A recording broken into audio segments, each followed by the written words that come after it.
is a very comprehensive policy.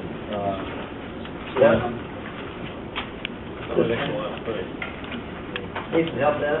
I do. I mean, like I said, Gary Beth and I are definitely aligned. I can't take it. I can't write. That's all right. I got police. I got public officials. 6 from the back. Got it. I'm with you. Yeah, he discovered we're not too bright. 7 from the front. You got it all. I got it.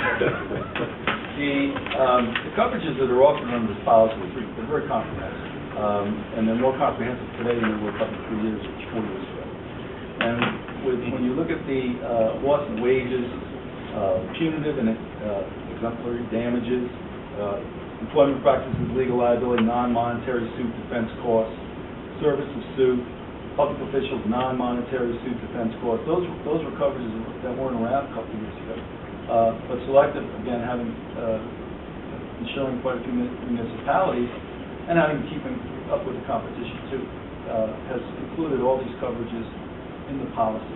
So remember, probably 6 or 7 years ago, these coverages weren't there. The cost probably is in that premium to some extent. How much, I honestly can't tell you.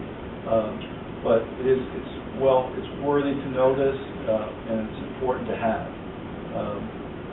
I just want to point that out to you. Okay, thank you. I think the reason why we're very sensitive to insurance is because of workers' compensation insurance. We can quote that too. I mean, the insurance this year is just it's a major player in terms of cost. It's out of hand. Come on. Just out of hand. Yeah. The pages in here where it's listing all of the vehicles, Yes. 3 pages. So that's what you have now on the docket as of right now, as of the end. That's correct. That always seems to be Always have to verify. Yeah, you should purify that. We do it every year. Yeah, sometimes, they take the plates off and they leave it in the yard for Right. cars, and Right. they forget to tell us, and, Right. Well, we've been purifying it every year. yeah. We started. Michelle's getting really Yeah, thorough on that. Yeah. yeah. You know, the one item that Zurich with the storage tank and all the MTBEs, where's that? I mean, I know we got suits going on from private individual families. Where's that stand today? Well, the storage tank liability is for Just the tank. tank on premise, on our Right. premise only. Right.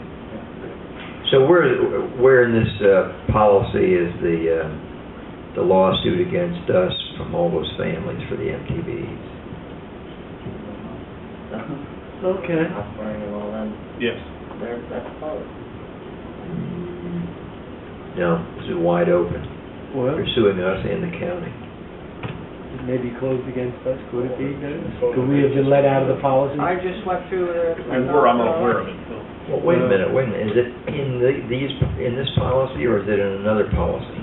Since it's an environmental contaminant thing. That'd be, it wouldn't be in this, it's not in this. From what I policy. remember, Okay. it Yeah, wasn't that's in this it. It could policy. be with a different company. Right, that's a different company, I bet. Correct. Okay.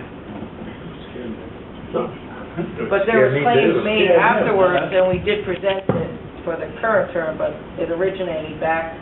Right. Well, what happened is, of course, we were vindicated that we didn't create the leak. Right. Right. Okay. But that doesn't stop people from suing.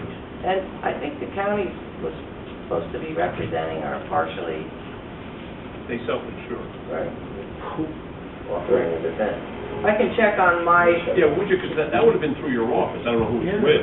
Yeah, it's a- right, but I remember that case being closed.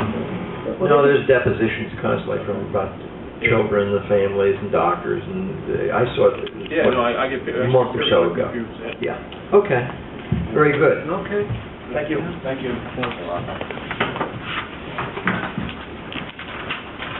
Should we leave these chairs here, or do you want to? No, you can. That'd be fine. Thank you. Take them home. Just so the board is aware, again, solely on a confidence basis, Selective, they have on retainer the best group of defense attorneys I've come in contact with. Really? Yeah. Meaning, I have no expression on cost for your No. premium, but terms of defense, yeah, these guys did good. That's why I said. I'm was very pleased. Yeah, me too. Yeah, just so you're aware. Yeah, it's good, Dennis. Well, I am a yeah, little shaken by this tax burden in Yeah. MTVs. yeah. Could they have asked to be let out of the case because No. the DEC? No, It might have been asked, I don't think. no, it's still active because it, Are we going for the EBTs? Have you been called? Do an EBT on it? they ask for all kinds of information from me, but now what's coming in is depositions from these family members and their doctors and all that, preparing the case for a court date. And I think it's yeah, I think so. I mean, this is from an insurance. Oh, I didn't. Okay. That's all. Okay. I mean, we can, I don't. Yep. We have coverage. We haven't come through. It has to be. It should be. I thought it was Zurich. Insurance company? We don't have. I'll check my files. Jerry, you But don't have it's any. active. We have no other insurance broker. You don't have Or insurance agent. for us, do you? Do we plan on suing anybody on this visit? Thank you so much. Okay, well, I'll find that one out, but I'm pretty certain it's not I can closed. find the line if you want that. Oh, yeah, I agree with you, Tom. Okay. Okay, but it does kind of, I wonder if we think it's active and there's, but we'll see. Okay. Okay. The next item up for discussion is the Pursuant subdivision request for a 6-month extension of their project per local law 4-2009. Mr. Supervisor, members of the board, my name is Mike Donnelly, I'm an attorney here at Goshen. Pull the chair and, Okay. yeah, this gets recorded so for the minutes. We're easy here.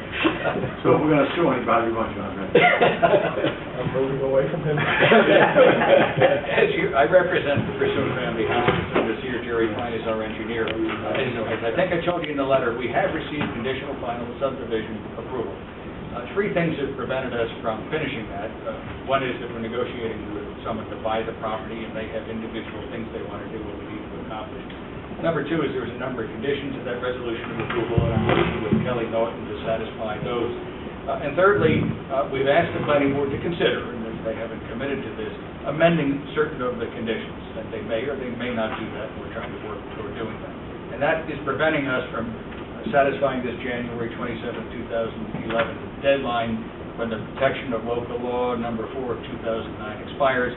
The law, as you know, makes provision for extensions, and we're asking for one for what we think should be enough time, and that's 6 months, something like June or July.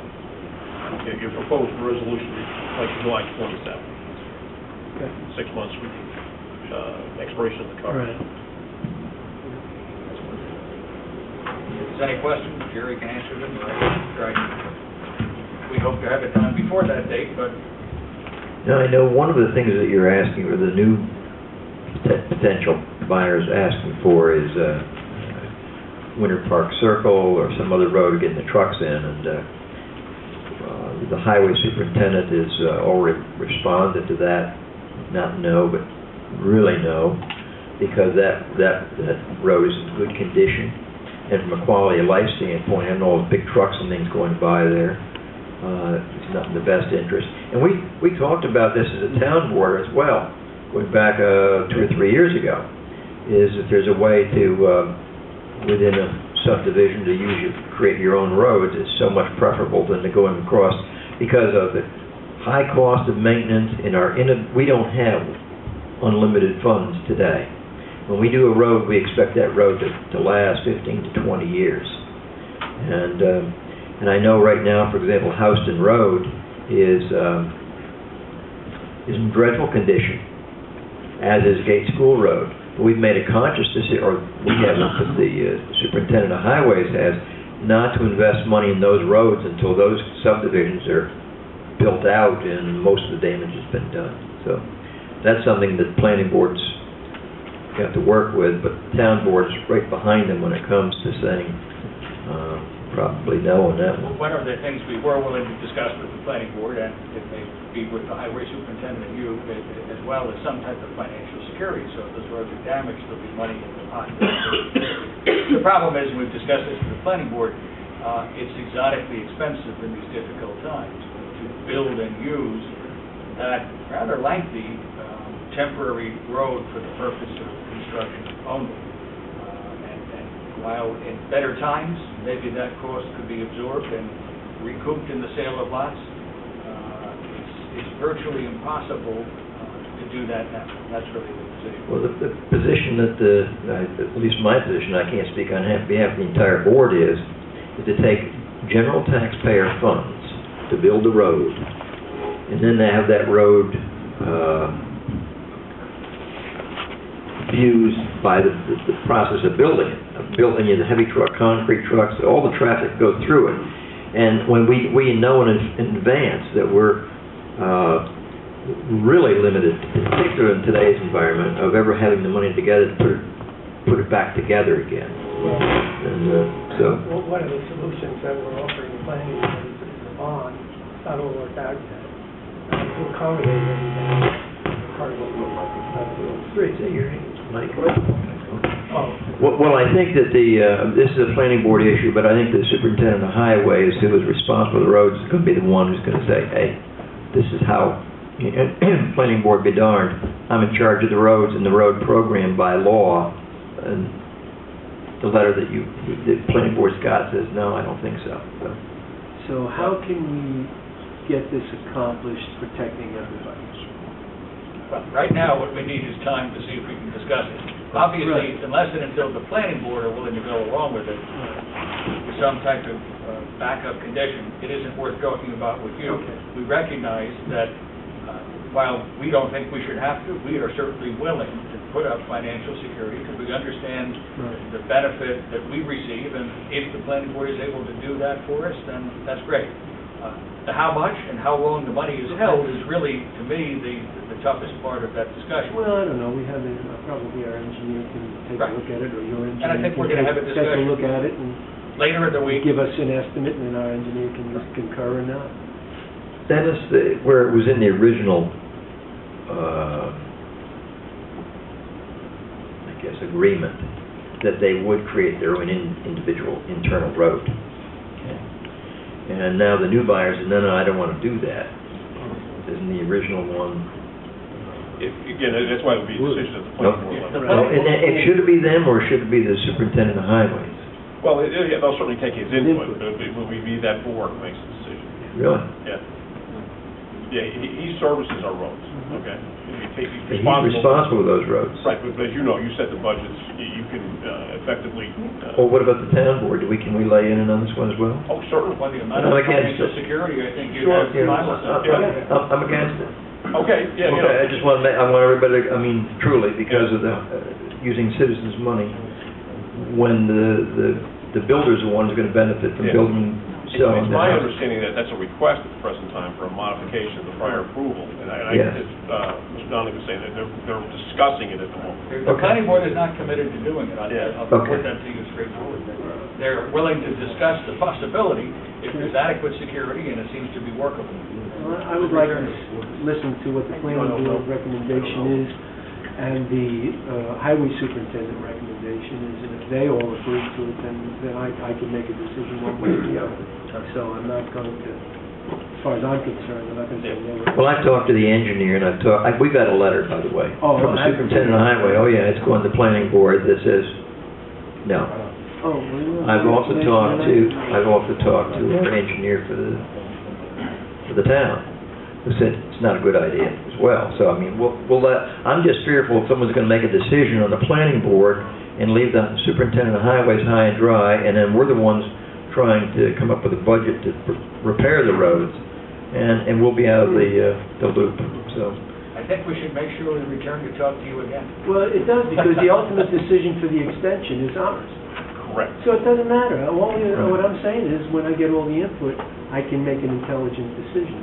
But we will get the ultimate decision. right. Make the ultimate decision. So I have no problem. We get back to the request. Yeah. Okay, we'll make it. Okay. I'm looking at the jet here. The clock, I meant. Yeah. Yeah. You better take it. Well, let me just say, not to dwell on this, but, Yeah. I wasn't the engineer for the facility when that line was first developed. Right. And it's very rare.